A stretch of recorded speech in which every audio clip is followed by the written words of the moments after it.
الحمد لله رب العالمين والعاقبة للمتقين والصلاة والسلام على سيد الأنبياء والمرسلين. قال الله تبارك وتعالى في القرآن المجيد والفرقان الحميد. أما بعد فأعوذ بالله من الشيطان الرجيم. بسم الله الرحمن الرحيم. ما كان محمد أبا أحد من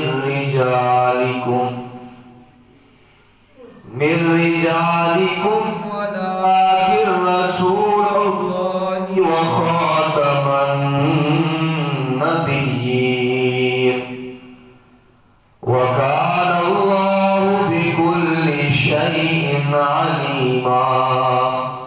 إن الله وملائكته يصلون على النبي يا أيها الذين آمنوا صلوا عليه وسلموا تسليما. بغض بلند الصلاة والسلام عليك يا سيدي يا رسول الله. الصلاة والسلام عليك يا سيدي يا حبيب الله.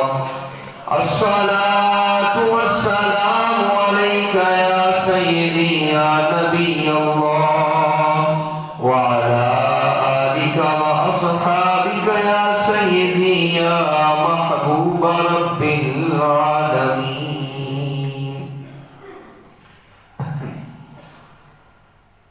خود میرے نبی نے بات یہ بتا دی. خود میرے نبی نے بات یہ بتا دی. لا نبی آبادی.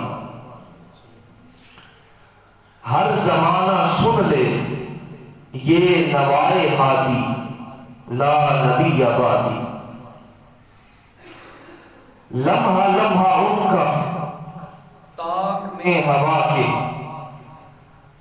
لمحہ لمحہ ان کا طاق میں ہوا کے جگمگانے والا. آخری شریعت کوئی آنے والی اور نہ لانے والا. لہجۂ خدا میں آپ نے صدا دی. لا نبی آبادی. لہجۂ خدا میں آپ نے صدا دی. لا نبی آبادی. تھے اصول جتنے ان کے ہر سخن میں. تھے اصول جتنے ان کے ہر سخن میں نظم ہو گئے ہیں. دین کے سارے رستے آپ تک پہنچ کر ختم ہو گئے ہیں. ذات حرف آخر. ذات حرف آخر بات انفرادی. لا نبی آبادی. ذات حرف آخر بات انفرادی. لا نبی آبادی. اور ارتقائے عالم کر دیا خدا نے. ارتقائے عالم کر دیا خدا نے صرف نام ان کے. ان کی خوش نصیبی جن کے ہیں وہ آقا. ان کی خوش نصیبی جن کے ہیں وہ آقا. جو غلام ان کے گونجے وادی وادی آپ کی منادی. لا نبی آبادی. گونجے وادی وادی آپ کی منادی. لا نبی آبادی. اور آخری کہ ان کے بعد ان کا مرتبہ کوئی بھی. ان کے بعد ان کا مرتبہ کوئی بھی پائے گا نہ لوگو. ان کے بعد ان کا مرتبہ کوئی بھی پائے گا نہ لوگو، ذلی یا بروزی اب کوئی پیغمبر آئے گا نہ لوگو۔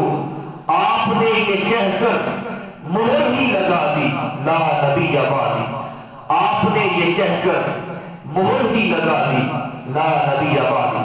اللہ رب العزت کی حمد و ثنا حضور سرکار دو عالم صلی اللہ علیہ وآلہ وسلم کی بارگاہ ناز کے اندر ہدیہ درود و سلام کا نذرانہ پیش کرنے کے بعد دعا ہے کہ اللہ رب العزت میری اور آپ سب کی حاضری کو اپنی پاک بات شرف قبولیت سے سرفراز فرمائے، اور جو آیہ مقدسہ تلاوت کی ہے اللہ رب العزت مجھے اس کے ضمن کے اندر حق سچ بیان کرنے کی توفیق عطا فرمائے۔ حاضرین محترم، آج کا میرا موضوع ختم نبوت کی اہمیت کے حوالہ سے ہے۔ اس موضوع کا انتخاب میں نے اس وجہ سے کیا ہے کیونکہ انہی کچھ دنوں کے اندر ایک بل پاس کیا گیا۔ وہ بل، اس کے اندر یہ فیصلہ دیا گیا کہ جو قادیانی ہیں، جو مرزائی ہیں، جو جھوٹے نبوت کے دعوے دار مرزا قادیانی کے پیروکار ہیں، وہ اپنی جو ان کی عبادات ہیں یا اپنے مذہب کی تعلیمات ہیں ان کو لوگوں کے سامنے کھلا کھلا بیان کر سکتے ہیں، ان کو لوگوں کے سامنے بیان کر سکتے ہیں۔ لہذا اس کی سپریم کورٹ آف پاکستان نے اس کی اجازت ان کو دے دی۔ لہذا علماء کرام کا متفقہ یہ فیصلہ ہے، جس کی وجہ سے میں آپ کے سامنے یہ موضوع لے کر حاضر ہوا کہ ہم اس فیصلے کو مسترد کرتے ہیں اور ہم اس فیصلے کے خلاف پرزور مذمت کرتے ہیں۔ تو اس وجہ سے میں نے اس موضوع کو انتخاب کیا ہے تاکہ اس کی اہمیت کے حوالہ سے تھوڑی سی گفتگو کی جائے۔ حاضرین محترم، اس کے اندر عقیدہ ختم نبوت کے اندر بہت سارے مسائل، بہت سارے دلائل قرآن مجید کے اندر موجود ہیں، احادیث مبارکہ کے اندر موجود ہیں کثرت کے ساتھ۔ تو یہ بات روز روشن کی طرح واضح ہو جاتی ہے کہ ختم نبوت کے اندر کوئی بھی شخص شریک نہیں ہو سکتا۔ آقا کریم علیہ السلام آپ ہی اللہ رب العزت کے آخری نبی ہیں اور آپ ہی خاتم النبیین ہیں۔ آپ کے بعد کوئی بھی دوسرا شخص نبی جو ہے وہ نہیں بن سکتا۔ حدیث مبارکہ کے اندر آتا ہے، حضور نبی اکرم صلی اللہ علیہ وآلہ وسلم کے ارشاد گرامی ہے، حضرت ابراہیم آپ کے فرزند، آپ کا جب انتقال پرملال ہوا تو آقا کریم علیہ السلام نے ارشاد فرمایا کہ اگر آج میرا ابراہیم بیٹا زندہ ہوتا تو وہ نبی ہوتا، اگر میرا بیٹا زندہ ہوتا تو وہ آج نبی بن جاتا۔ تو حاضرین محترم، حضور نبی اکرم صلی اللہ علیہ وآلہ وسلم یہ ارشاد فرما رہے ہیں اگر میرا بیٹا زندہ رہتا تو وہ نبی بن جاتا، مگر میرے بعد نبوت آگے چلنی نہیں ہے، لہذا میں ہی آخری نبی ہوں، میں ہی آخری نبی ہوں۔ ایک تو یہ حدیث مبارکہ۔ اب یہاں پر توجہ چاہتے ہوئے ایک سوال پیدا ہوتا ہے کہ آقا کریم علیہ السلام کے بیٹے تھوڑی تھوڑی عمر پا کر وہ اس دنیا سے کیوں چلے گئے؟ ان کا وصال کیوں ہو گیا؟ وہ اس دنیا میں انہوں نے زیادہ زندگی کیوں نہ پائی؟ اس کے بارے کے اندر علماء کرام فرماتے ہیں اصل کے اندر بات یہ ہے کہ بہت سارے نبی ایسے بھی ہوئے ہیں جو نبی خود بھی نبی ہوتے تھے اور اکثر ان کے بیٹے بھی نبی ہوا کرتے تھے، ان کے بیٹوں کو بھی نبوت ملی تھی، جیسے حضرت ابراہیم علیہ السلام خود بھی اللہ کے نبی ہیں، اور ان کے فرزند حضرت اسماعیل علیہ السلام بھی اللہ رب العزت کے نبی ہیں، حضرت اسحاق علیہ السلام بھی اللہ رب العزت کے نبی ہیں۔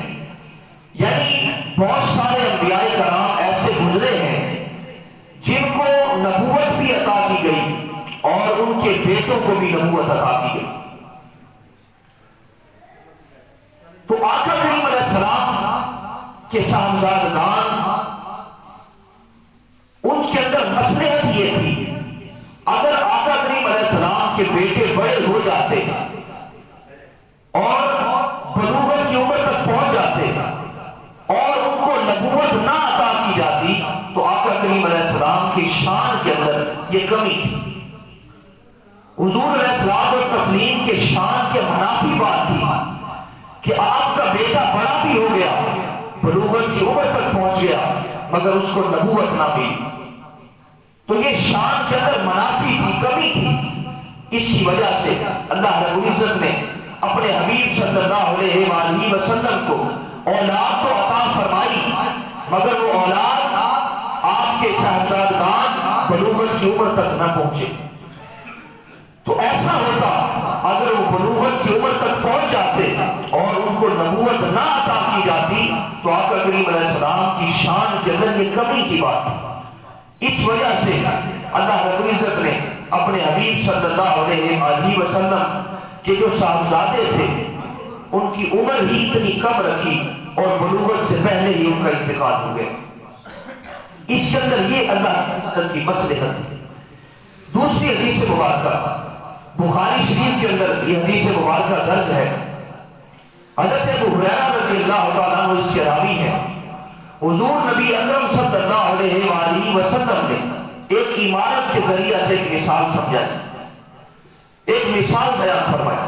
آقا کریم علیہ السلام نے ارشاد فرمایا، اگر ایک عمارت کو بنایا جائے اور اس عمارت کو زیب و زینت کے ساتھ، آرائش کے ساتھ اس کو تعمیر کر دیا جائے، اب اس عمارت کے اندر ایک اینٹ کی جگہ کو چھوڑ دیا جائے، یعنی ایک اینٹ نہ لگائی جائے اور پوری عمارت کو خوبصورت انداز کے ساتھ تعمیر کر دیا جائے، تو لوگ اس کے اندر آتے ہیں اور خوبصورتی کو اس کو دیکھتے ہیں اور اس عمارت کو ملاحظہ کرتے ہیں، اس کی زیب و زینت کو دیکھتے ہیں، آرائش کو دیکھتے ہیں جس انداز سے وہ مزین کی گئی ہے، مگر اس کے اندر ایک اینٹ نہیں لگی ہوئی، اس عمارت کے اندر ایک اینٹ نہیں لگی ہوئی، جس کی وجہ سے لوگ تعجب کا جو ہے وہ اظہار کرتے ہیں اور کہتے ہیں کہ پوری عمارت کو بنا دیا گیا مگر اس کے اندر اینٹ کو نہیں لگایا گیا، ایک اینٹ باقی رہ گئی ہے۔ آقا کریم علیہ السلام نے ارشاد فرمایا فَأَنَا اللَّبِنَةُ، فرمایا میں ہی وہ قصر نبوت کی آخری اینٹ ہوں، میں ہی قصر نبوت کی وہ آخری اینٹ ہوں۔ جب عمارت کے اندر ساری کی ساری اس کو مکمل کر دیا جائے اور ایک اینٹ کی بھی جگہ باقی نہ بچ جائے تو وہ اینٹ مکمل ہو جاتی ہے۔ تو آقا کریم علیہ السلام نے یہ مثال بیان کر کے لوگوں کو سمجھایا کہ میں قصر نبوت کی آخری اینٹ ہوں اور میرے بعد کوئی بھی نبی نہیں آئے، میں ہی آخری نبی ہوں، میرے بعد دوسرا کوئی نبی بھی نہیں آئے گا۔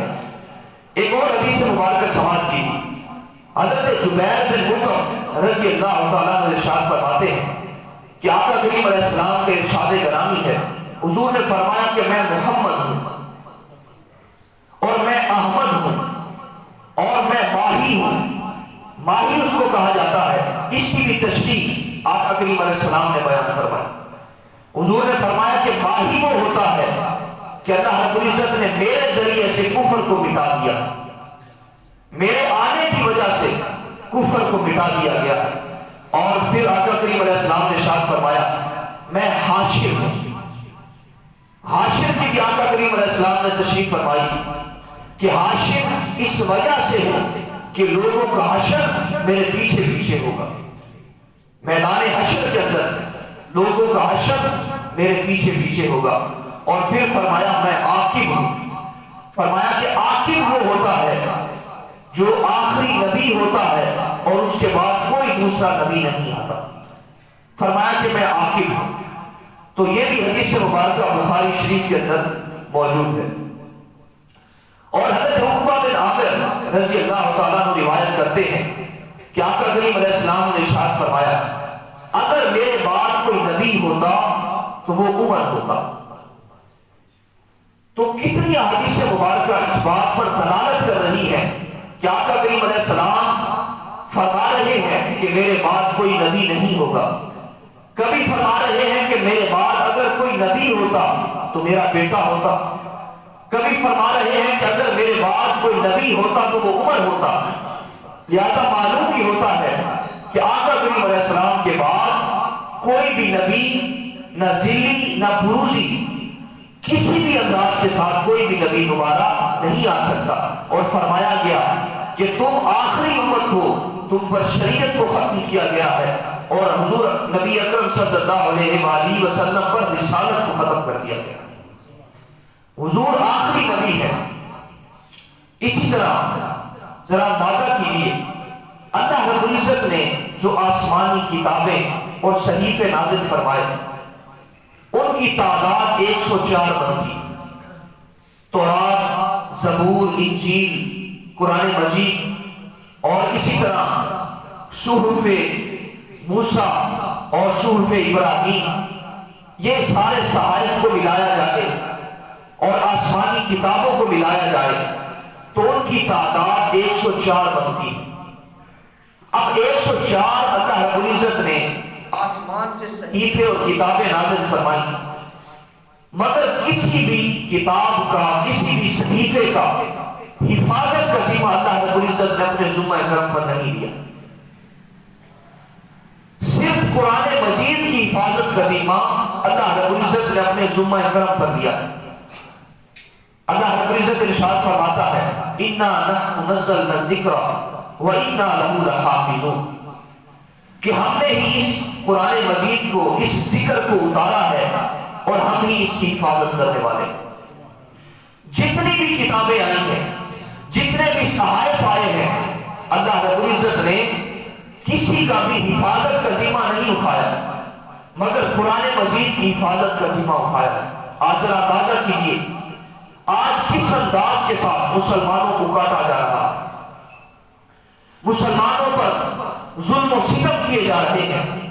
فلسطین کے اندر آپ دیکھیے, غزہ کے اندر دیکھیے, کشمیر کے اندر دیکھیے, ہر طرف ہر جگہ پر مسلمانوں کو ذلیل و رسوا کیا جا رہا ہے اور مسلمانوں کو کاٹا جا رہا ہے. مگر اسلام کی دشمن قوتیں اسلام کے خلاف اس قدر مصروف عمل ہے, سرگرم نظر آ رہی ہے کہ مسلمانوں کو کاٹتے جا رہے ہیں. مگر آج تک جس طرح اللہ رب العزت کا یہ چیلنج موجود ہے کہ آج تک قرآن مجید کے اندر کوئی بھی شخص اس کے اندر تحریف نہیں کر سکتا, اس کے اندر رد و بدل نہیں کر سکتا. تو جتنی بھی کتابیں آئی ہیں وہ تحریفات کا شکار ہو گئی, رد و بدل کا شکار ہو گئی. ہم اتنا تو ایمان رکھتے ہیں کہ یہ واقعہ نہیں اللہ رب العزت کی طرف سے نازل کرتا ہے, مگر آج اپنی اصلی حالت کے اندر موجود نہیں ہے. جتنی بھی کتابیں, مگر قرآن مجید آج بھی اپنی اصلی حالت کے اندر موجود ہے, آج بھی اپنی اصلی حالت کے اندر موجود ہے. جس طرح اللہ رب العزت نے اس کو نازل فرمایا تھا اور آج بھی ہمارے پاس اسی حالت کے اندر موجود ہے. اس کی وجہ کیا ہے؟ کیونکہ اس کی حفاظت کا ذمہ خود اللہ رب العزت نے اٹھایا ہے. اس کی وجہ کیا ہے؟ اس کی وجہ ہی, اس کا جواب ہی ختم نبوت کی دلیل ہے. دوسری بات میں کر لیتا ہوں پھر اس کا جواب دیتا ہوں. اور بھی نبی آئے ہیں, اللہ رب العزت نے ان نبیوں کی حفاظت کا ذمہ بھی نہیں اٹھایا. کتنے نبی آئے, بنی اسرائیل نے کتنے انبیاء کرام کو شہید کیا, 70 نبیوں کو ایک وقت میں شہید کر دیا گیا. اور ایسے بھی نبی ہوئے جن کے سر پر آلہ چلایا جاتا اور پورے جسم کو، نبیوں کے جسموں کو شہید کر دیا گیا، کاٹ ڈالا گیا۔ حاضرین محترم، مگر آقا کریم علیہ السلام کے بارے کے اندر اللہ رب العزت فرماتا ہے واللہ یعصمک من الناس، محبوب تیری حفاظت کا ذمہ میں خود اپنے ذمہ کرم پر دیتا ہوں۔ محبوب تیرا کوئی بال بھی بیگا نہیں کر سکتا۔ جب یہ آیہ مبارکہ نازل ہوئی تو کچھ صحابہ کرام آقا کریم علیہ السلام کے حجرہ کے باہر سیکورٹی گارڈ کی حیثیت سے کھڑے تھے، رکھوالی کر رہے تھے۔ جب یہ آیہ مبارکہ نازل ہوئی تو آقا کریم علیہ السلام نے پردہ ہٹایا اور آپ نے اعلان فرمایا اب تم چلے جاؤ، اب میری حفاظت کا ذمہ خود اللہ رب العزت نے اٹھا لیا، اب کوئی مجھے نقصان نہیں پہنچا سکتا، اب اللہ رب العزت کے ذمہ کرم پر میرا ذمہ آ گیا۔ تو عزیز محترم، اس کا جواب بھی ختم نبوت کی دلیل ہے۔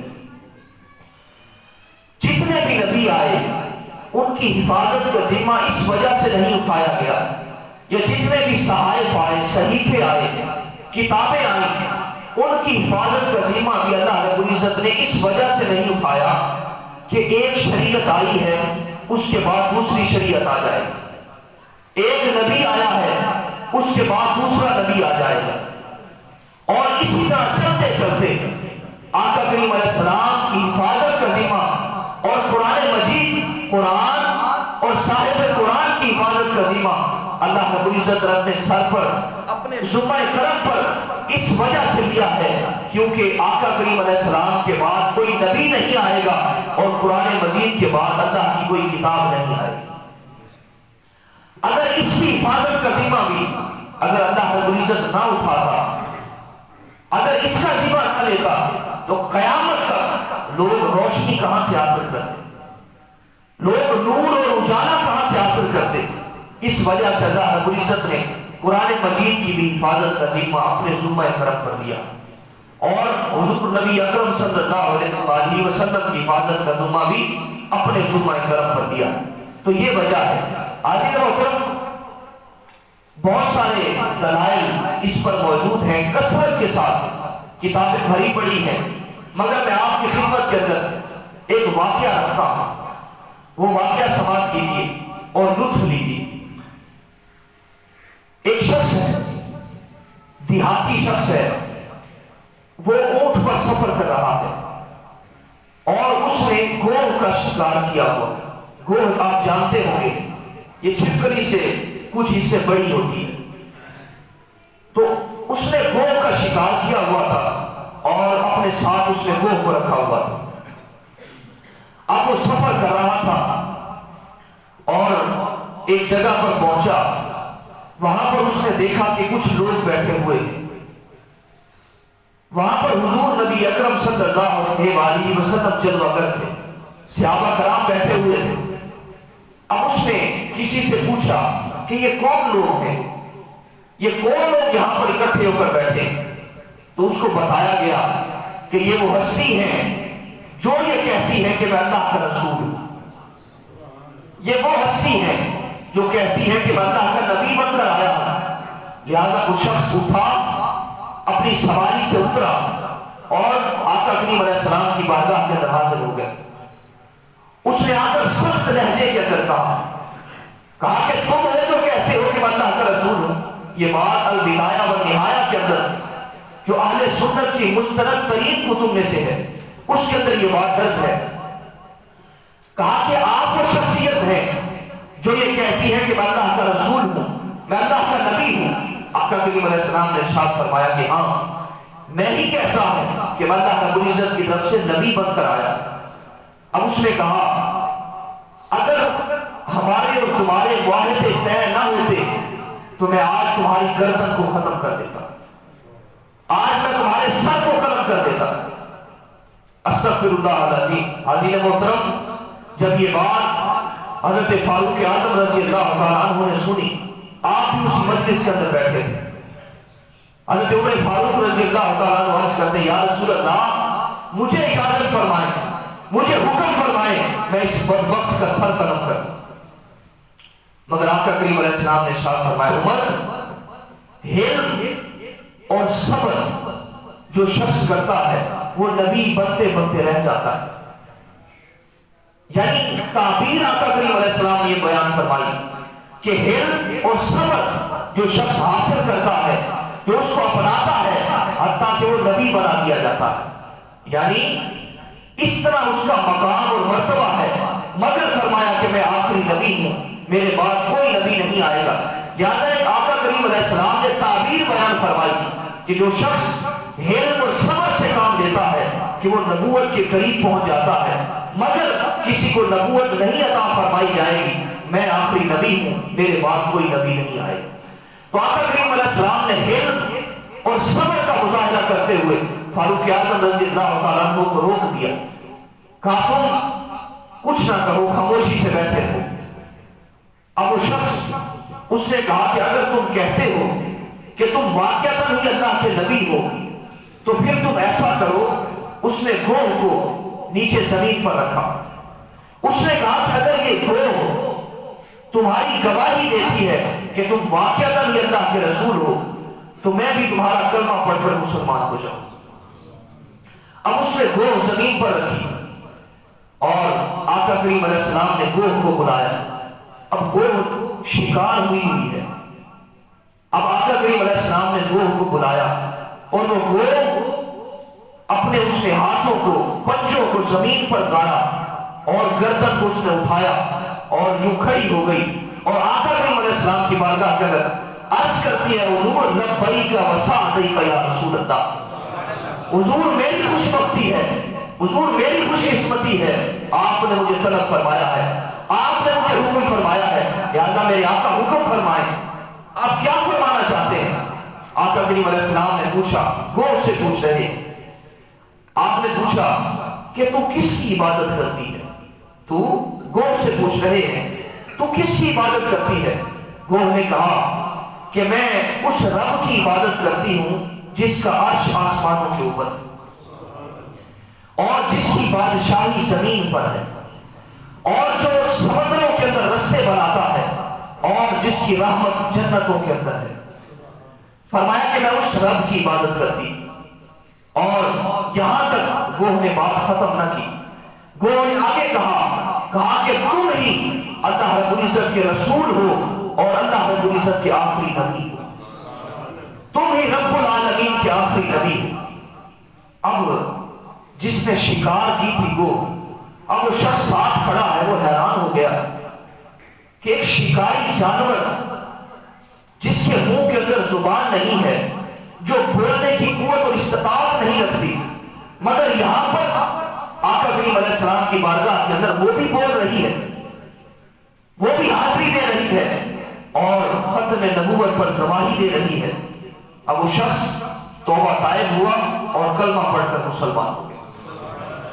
تو گوہ بھی آقا کریم علیہ السلام کے بارے کے اندر جانتی ہے کہ یہ اللہ رب العزت کے رسول ہیں اور آخری نبی ہیں۔ تو عزیز محترم ذرا اندازہ کیجئے، جتنے بھی نبی آئے، جتنے بھی نبی آئے دین کی خدمت کرتے رہے۔ حضرت آدم علیہ السلام آئے، دین کی خدمت کرتے رہے، مگر دین نامکمل رہا۔ شیش علیہ السلام آئے، دین کی خدمت کرتے رہے، مگر دین نامکمل رہا۔ نوح علیہ السلام آئے، دین کی خدمت کرتے رہے، مگر دین نامکمل رہا۔ یحییٰ علیہ السلام آئے، دین کی خدمت کرتے رہے، مگر دین نامکمل رہا۔ ابراہیم علیہ السلام، اسماعیل علیہ السلام، اسحاق علیہ السلام، حتیٰ کہ عیسیٰ علیہ السلام تک جتنے بھی انبیاء کرام علیہ السلام آئے، دین نامکمل رہا۔ مگر جب دین چلتا چلتا آقا کریم علیہ السلام کے پاس پہنچا، جب اس نے والدعا کے چہرے کو دیکھا، جب اس نے علم نشرہ کے سینے کو دیکھا، اور جب اس نے صبغۃ اللہ کی سنہری رنگت کو دیکھا، اور جب اس نے ید اللہ فوق ایدیہم کے ہاتھوں والے کو دیکھا، وما رمیت اذ رمیت ولکن اللہ رمی کی پھینک والے والے کو دیکھا اور ان الذین یبایعونک انما یبایعون اللہ، اور جب اس نے ان ہاتھوں کو دیکھا، اس بیعت والے کو دیکھا، تو دین نے کہا کہ میں ایک ایسے در پر آ گیا ہوں جو آج تک ایسے کسی در پر نہیں پہنچا تھا۔ اور دین اللہ رب العزت فرماتا ہے الیوم اکملت لکم دینکم، محبوب سب نبیوں کے پاس دین پہنچا ہے مگر دین نامکمل رہا، مگر جب آقا کریم علیہ السلام کی بارگاہ کے اندر دین پہنچا تو اللہ رب العزت فرماتا ہے الیوم اکملت لکم دینکم، فرمایا محبوب آج تم پر تمہارے دین کو مکمل کر دیا گیا، آج تم پر دین کو مکمل کر دیا گیا ہے۔ وہ نبی اور تھے، تم نبی اور ہو، ان کا انداز اور تھا، تیرا انداز اور ہے۔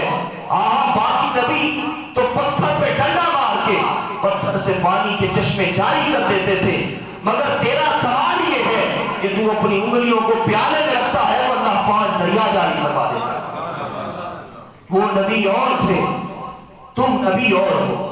اگر ہم عرض کریں مولا تو نے حسن تو حضرت یوسف علیہ السلام کو دے دیا، سونگھنے کا کمال حضرت یعقوب علیہ السلام کو دے دیا، من و سلوہ کی سہولتیں حضرت موسیٰ علیہ السلام کو دے دی، بتا تو نے میرے نبی کو کیا دیا، تو نے میرے نبی کو کیا دیا؟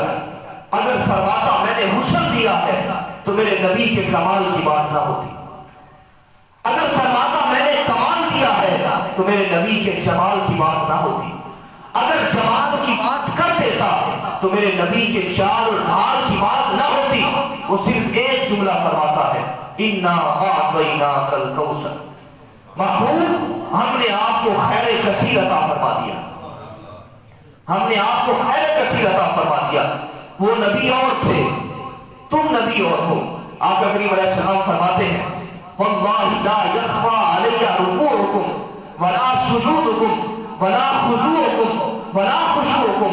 آقا کریم علیہ السلام فرماتے ہیں جب میں تمہیں نماز پڑھا رہا ہوتا ہوں، تم نماز پڑھ رہے ہوتے ہو، چہرہ میرا سامنے ہوتا ہے اور میں اس وقت تمہارے رکوعوں کو بھی دیکھتا ہوں، تمہارے سجود کو بھی دیکھتا ہوں، تمہارے خشوع و خضوع کو بھی دیکھتا ہوں، اور جو ارادہ تمہارے دل میں ہوتا ہے میں محمد اسے بھی دیکھ لیا کرتا ہوں، اسے بھی دیکھ لیا کرتا ہوں۔ وہ نبی اور تھے، تم نبی اور ہو۔ آقا کریم علیہ السلام کو اللہ رب العزت نے آپ پر وہ شان عطا فرمائی، وہ کمال اور مرتبہ عطا فرمایا الیوم اکملت لکم دینکم، فرمایا محبوب آج تم پر تمہارا دین مکمل کر دیا گیا۔ جب دین مکمل ہو جاتا ہے تو اس کے بعد دین کو پھیلانے کے لیے، دین کی خدمت کے لیے کسی کی ضرورت نہیں رہ جاتی۔ جب دین ہی مکمل ہو چکا اب کسی کی کیا ضرورت ہے؟ مگر آقا کریم علیہ السلام نے ارشاد فرمایا کہ میرے بعد 30 دجال پیدا ہوں گے، 30 جھوٹے دجال اور کذاب پیدا ہوں گے جو یہ دعویٰ کریں گے کہ ہم اللہ کے نبی ہیں، مگر لوگوں میں تم کو بتلا رہا ہوں کہ میں ہی اللہ رب العزت کا آخری نبی ہوں اور میرے بعد دوسرا کوئی نبی نہیں آئے۔ حضور کے دور کے اندر مسیلمہ کذاب نے اعلان نبوت کیا۔ حضرت صدیق اکبر رضی اللہ تعالیٰ عنہ آپ کے دور مبارکہ کے اندر بہت سارے تقریباً 10,000 صحابہ کرام کو روانہ کیا گیا اس مسیلمہ کذاب اس فتنے کی سرکوبی کرنے کے لیے۔ تو 10,000 صحابہ کرام یمامہ کے اندر پہنچے تو اس جنگ یمامہ کے اندر لڑائی ہوئی، جھڑپیں ہوئی اور 1200 صحابہ کرام وہاں پر شہید ہوئے۔ حالانکہ آقا کریم علیہ السلام کے دور مبارکہ کے اندر 27 جنگیں لڑی گئی۔ کتنی؟ 27 جنگیں لڑی گئی۔ اس کے اندر اتنے شہید نہیں ہیں جتنے شہید جنگ یمامہ کے اندر ہوئے۔ جنگ یمامہ کے اندر حفاظ کرام بھی شامل تھے، مفتیان کرام بھی شامل تھے، سب اس کے اندر شامل تھے، اور یہ مسئلہ اتنا اہم مسئلہ تھا، ختم نبوت کا مسئلہ تھا، جس کے اندر 1200 صحابہ کرام نے اپنی جانوں کے نذرانے پیش کی، اور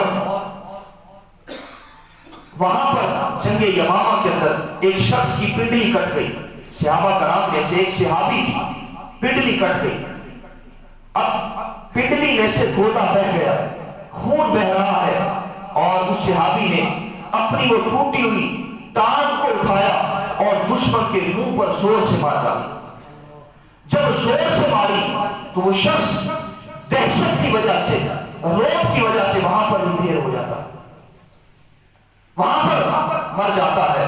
بازی محترم خالد بن ولید رضی اللہ تعالیٰ عنہ، آپ نے حضرت صدیق اکبر رضی اللہ تعالیٰ عنہ آپ کو خط لکھا، کہا کہ ہم بھی اللہ اکبر کہتے ہیں، نعرہ تکبیر لگاتے ہیں، وہ بھی نعرہ تکبیر لگاتے ہیں، وہ بھی اللہ اکبر کہتے ہیں، تو ہم دونوں کے اندر پہچان کیسے ہوگی؟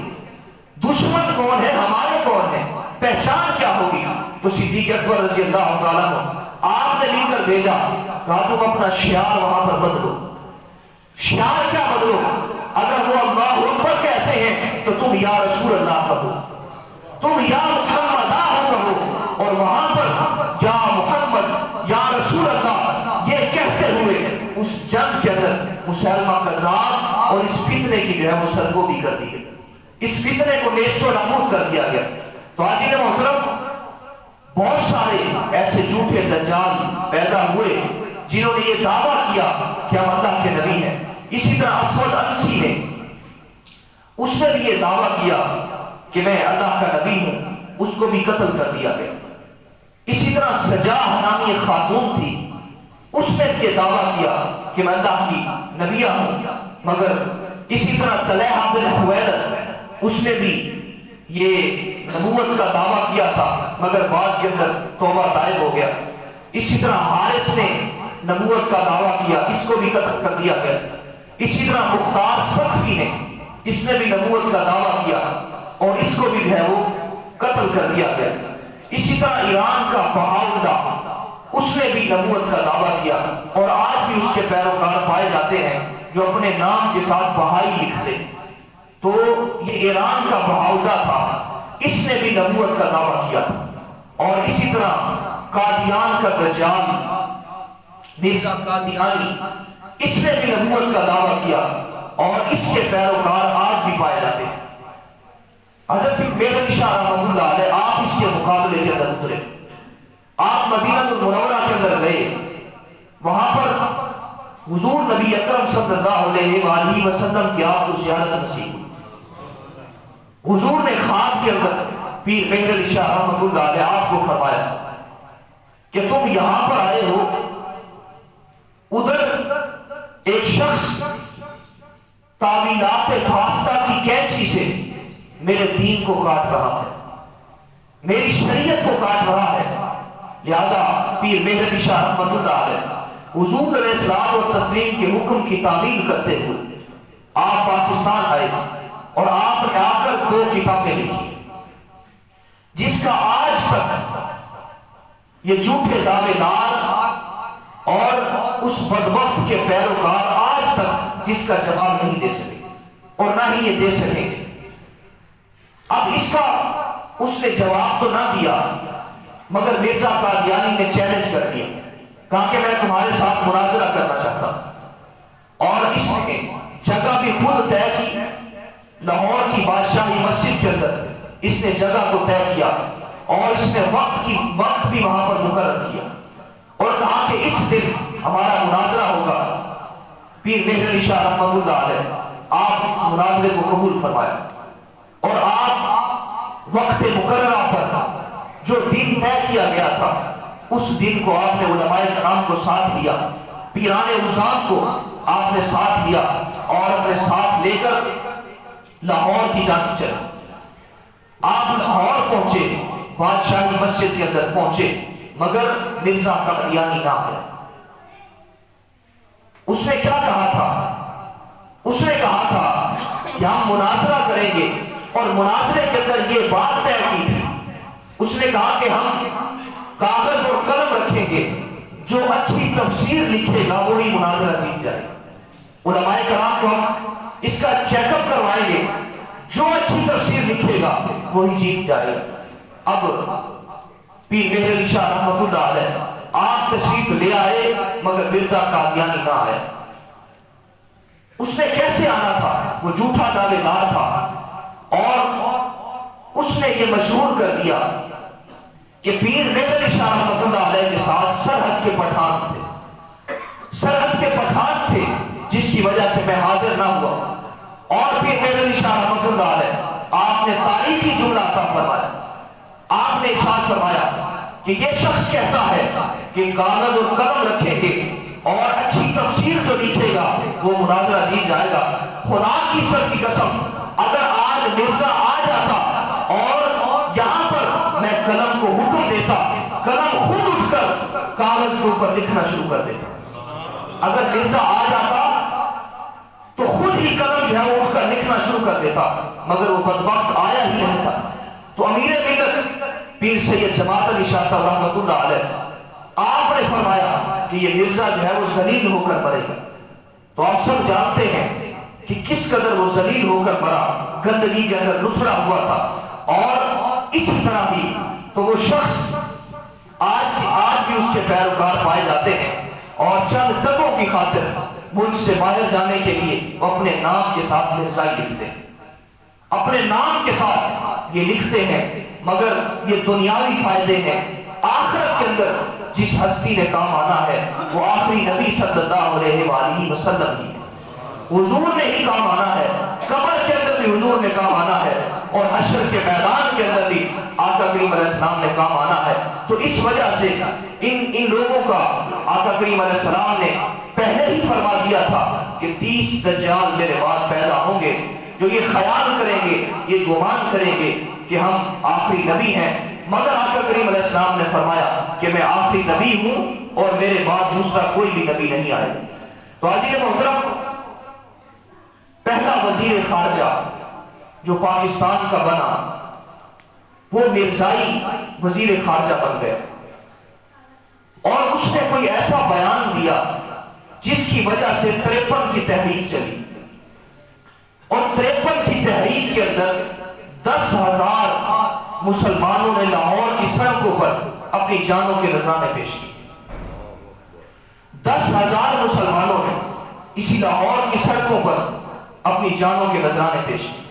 اور اسی طرح اس تحریک کے اندر جب ایک عورت، یہ بھی تاریخ کے اندر یہ بات درج ہے، جب ایک عورت اپنے بچے کی شادی لے کر جاتی تھی، اپنے بچے کو بیانے کے لیے لے جا رہی تھی، اس نے آواز سنی، مال روڈ پر گولیوں کی آواز آ رہی، گولیوں کی آواز۔ اس نے کہا کہ یہ کیسی آواز ہے، یہ گولیاں کیوں چل رہی ہیں؟ اس عورت کو بتایا گیا کہ ختم نبوت پر مسلمان جو ہے وہ اپنی جان کے نذرانے پیش کر رہے۔ اب اس نے بارات والوں سے معذرت کی، اس نے کہا کہ میں تم سے معذرت کرتی ہوں، لہذا میں شرمسار ہوں، اور اپنے بیٹے کو اپنے پاس بلایا جو اس کا ایک ہی سہارا ہے، بیوہ ماں ہے، اور اپنے بچے کو کہہ رہی ہے کہ بیٹا کہ آج میں تجھے دولہا ختم نبوت پر بنتا ہوا دیکھنا چاہتی، ختم نبوت کے شہیدوں میں سے تجھے دیکھنا چاہتی ہوں۔ آج بھی اگر تو جا کر وہاں پر شہید ہو کر نہیں آئے گا تو میں اپنا دودھ تجھے معاف نہیں کروں۔ اب وہ شخص، وہ بچہ جس کی شادی تھی، جو بارات کے ساتھ آ رہا ہے، ماں نے اس کو روانہ کیا، اور وہاں پر وہ لڑتے لڑتے جب اس کو گولیاں لگی اور سڑک پر پڑا ہوا ہے، اور اپنی ماں کو آواز دے کر کہتا ہے کہ ماں جلدی آ دیکھ لے کہ کوئی گولی میری پشت پر تو نہیں لگی، ساری گولیاں میں نے سینے پر کھائی ہیں، آج ختم نبوت کے شہیدوں میں سے میں نے بھی اپنا نام لکھوا لیا۔ تو عزیز محترم، ختم نبوت کے اندر اس قدر مسلمانوں نے اپنی جانوں کے نذرانے پیش کی۔ اور اسی طرح نواب آف کالا باغ، اس نے جب اس تحریک کو دبانے کی کوشش کی، 53 کی تحریک کو جب دبانے کی کوشش کی، تو عبدالستار خان نیازی رحمۃ اللہ علیہ، آپ نے مسجد وزیر خان کے اندر کھڑے ہو کر یہ اعلان فرمایا، آپ نے فرمایا کہ نواب آف کالا باغ، تیری کالی کالی مونچھوں سے بھی بغاوت ہو سکتی ہے، مگر محمد عربی کے دین سے کبھی بغاوت نہیں ہو سکتی۔ اس نبی سے کبھی بغاوت نہیں ہو سکتی۔ تو حاضرین محترم، اس قدر آج روشن خیالی کا درس دیا جاتا ہے اور کہا جاتا ہے کہ روشن خیالی اپنائی جائے، روشن خیالی اپنائی جائے، مگر علامہ اقبال رحمۃ اللہ علیہ سے بڑھ کر تو کوئی روشن خیال نہیں تھا۔ علامہ اقبال رحمۃ اللہ علیہ، آپ کو جسٹس آغا نے دعوت پر مدعو کیا۔ علامہ اقبال رحمۃ اللہ علیہ آپ اس دعوت پر پہنچے تو ٹیبل پر دیکھا کہ مرزا قادیانی کا ایک خلیفہ جس کا نام نور الدین ہے وہ بھی وہاں پر آیا ہوا ہے۔ علامہ اقبال رحمۃ اللہ علیہ، آپ نے جسٹس آغا کو کہا کہ دیکھ، میں گناہگار ضرور ہوں مگر بے غیرت نہیں، میں اس کے ساتھ ٹیبل پر بیٹھ کر کبھی بھی کھانا نہیں کھاؤں گا، یا تو میں یہاں پر آؤں گا یا یہ شخص یہاں پر رہے گا۔ تو جسٹس آغا نے معذرت کی، اس نے کہا کہ میں نے اس کو انوائٹ نہیں کیا، یہ کسی کے ساتھ مل کر آ گیا ہے، لہذا وہ شخص، وہ خلیفہ جو مرزا قادیانی کا تھا، وہ نور الدین وہاں سے خود بخود ہی چلا گیا۔ تو حاضرین محترم، علامہ اقبال رحمۃ اللہ علیہ آپ کو خود یہ درس دیتے رہے کہ کی محمد سے وفا، تو نے تو ہم تیرے ہیں، یہ جہاں چیز ہے کیا، لوح و قلم تیرے ہیں۔ تو آج بھی یہی معیار ہے، یہی شعار ہے ختم نبوت پر۔ مسلمانوں نے اس انداز کے ساتھ صحابہ کرام کے ادوار سے یہ بات چلی آ رہی ہے کہ مسلمان اپنی جان کے نذرانے پیش کرتے ہیں، تو یہ اہم مسئلہ ہے اور اس کے اندر ہر مسلمان کا یہ عقیدہ مضبوط ہے اور وہ یہی سمجھتے ہیں کہ آقا کریم علیہ السلام بھی اللہ رب العزت کے آخری نبی ہیں اور اللہ رب العزت کے آخری رسول ہیں۔ میں اسی شعر پر بھی اپنی بات کو ختم کرتا ہوں کہ کی محمد سے وفا، تو نے تو ہم تیرے ہیں، یہ جہاں چیز ہے کیا، لوح و قلم تیرے ہیں۔ وآخر دعوانا الحمدللہ رب العالمین۔